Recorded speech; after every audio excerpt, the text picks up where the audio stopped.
Sylvain Tesson. Né en 1972 à Paris, il est un écrivain, voyageur et un aventurier français.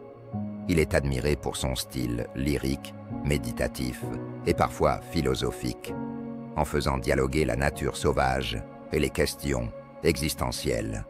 Ses thèmes de prédilection sont la liberté, la recherche de sens, la confrontation avec la nature, l'histoire et la solitude volontaire. Son œuvre est fortement nourrie par des récits d'expériences directes.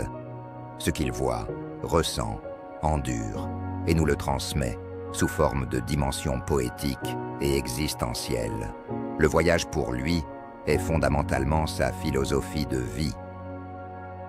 Bonjour à tous mes auditeurs et bienvenue sur ma chaîne Memento Liber.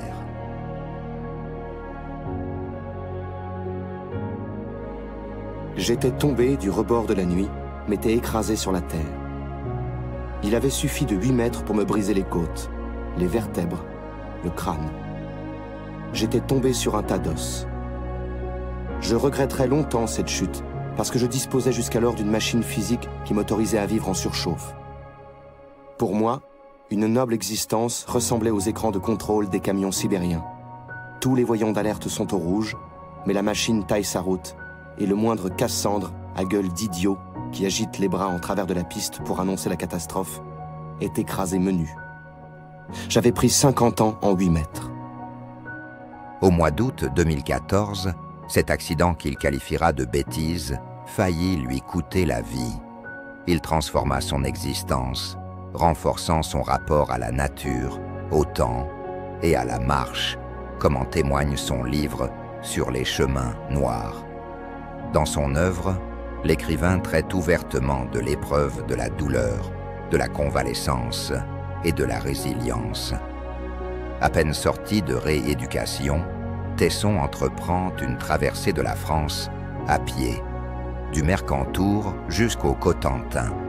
Cette marche fut à la fois une quête de guérison du corps et de l'esprit, mais aussi un retour à la simplicité, à la lenteur et à l'essence du voyage. L'ouvrage reste un succès critique et public. Il fut adapté au cinéma en 2023. Malgré ses séquelles, il reste un symbole de résilience, d'endurance et de liberté. Il répète souvent que le voyage, la marche et l'écriture l'ont sauvé des ténèbres de l'accident. Mais, dites-moi, monsieur Tesson, une rumeur raconte que les livres vous murmurent des mots. Est-ce vrai? Oui, j'entends les livres qui murmurent, quoi, parce que je sais ce qu'il y a dedans, je les ai lus et je me souviens de phrases magnifiques, je sais exactement où sont les choses que j'ai notées. Par exemple, je sais que dans le 70 Céphases de Ernst Junger, il y a une phrase très belle sur les arbres, où Junger à un moment dit croire que c'est une superstition de toucher du bois.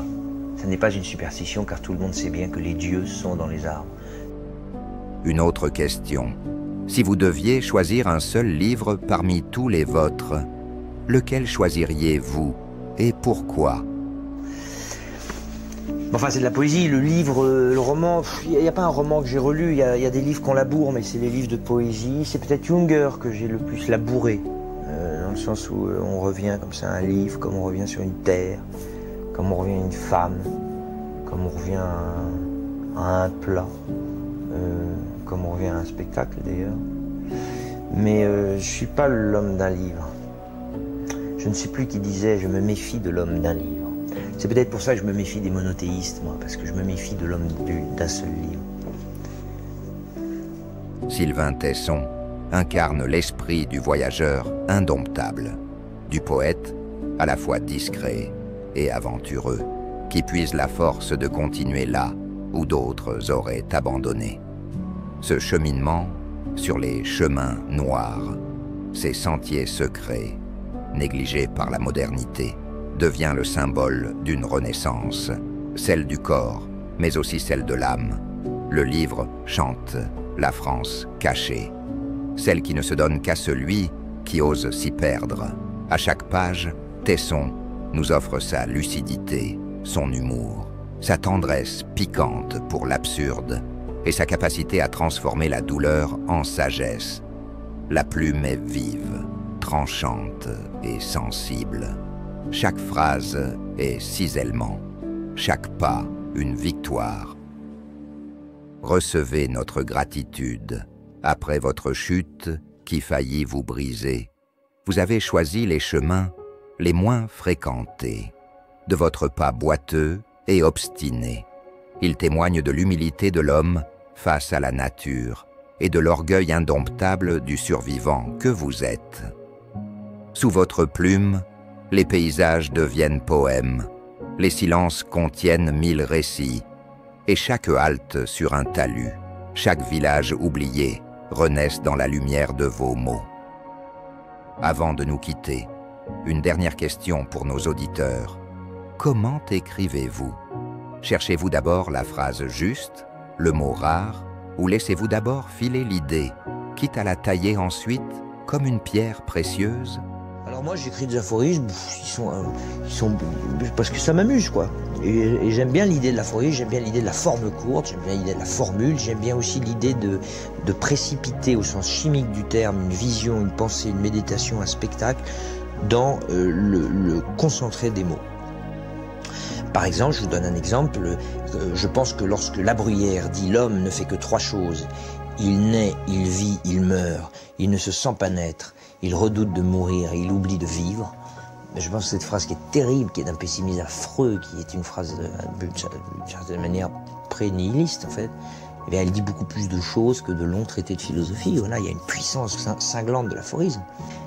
Mais moi je suis pessimiste parce que je lis. Et que je lis à la fois les journaux et les livres. Donc quand on lit les journaux, on ne peut pas se dire que l'humanité est une réussite. C'est pas possible. C'est pas possible. Et quand on lit les livres, on ne peut pas se dire que les choses changent. Puisque quand on lit Héraclite, quand on lit Ovide et quand on lit Lucrèce, on se dit, et quand on lit Sophocle, quand on lit le Électre de Sophocle, on se dit mais c'était pareil. Le monde était aussi beau et aussi vilain. Et les femmes étaient aussi en colère, et il y avait autant de noirceur et dans certaines âmes et de splendeur dans d'autres qu'aujourd'hui. Rien ne change. Et c'est pour ça que moi j'aime beaucoup l'idée de l'éternel retour, qui est une idée très triste mais très consolante en même temps. Que tout revient, que tout passe, tout se meut, tout s'écoule. Voilà cette phrase d'Héraclite. Alors merci pour ce moment, Monsieur Tesson, et merci à vous, mes auditeurs, pour votre écoute. Je vous dis à bientôt pour une autre vidéo. Donc, en attendant, prenez soin de vous.